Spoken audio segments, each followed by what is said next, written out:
YSR Congress party నాయకుడు, మాజీ మంత్రి అయినటువంటి అంబటి రాంబాబు ఒక సంచలన విషయాన్ని బయటపెట్టారు. మొన్న ఆ రోజున అన్నారు. ఆ తర్వాత బయటకొచ్చాక అది స్ట్రెస్ చేయకపోవడం, ఒక్కొక్క చోట ఒక్కొక్క రకంగా మాట్లాడటంతో కన్‌ఫ్యూజన్ వచ్చింది. ఆయన యాక్చువల్‌గా లాయర్ గూడా.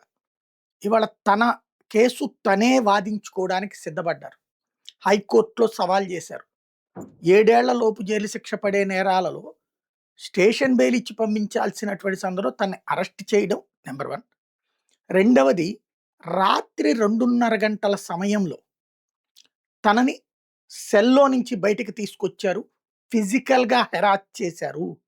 ఆ రోజున చెప్పడం అయితే అప్పుడు ఆహ్, నేల మీద కూర్చోబెట్టి కాలుని పక్కకి బెట్టి బూట్ కాలుని మీద బెట్టారు.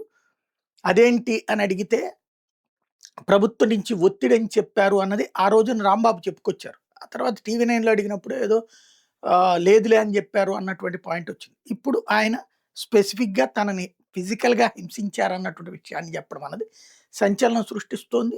ఇంతవరకు రాజకీయ నాయకులకి అప్పుడు అతని పేరేంటి మన రఘురామకృష్ణరాజు ఇష్యూ వచ్చినప్పుడు అది తప్పన్న వాళ్ళు ఇది తప్పు లేదని వాదిస్తున్నారు. అది విచిత్రం. ఇకపోతే మూడోదొచ్చేటప్పటికి తన ఇంటి మీద దాడి జరిగితే ఆ కేసుని లైట్ తీసుకోవడం, వాళ్ళకి స్టేషన్ బెయిల్ ఇచ్చి పంపించడం.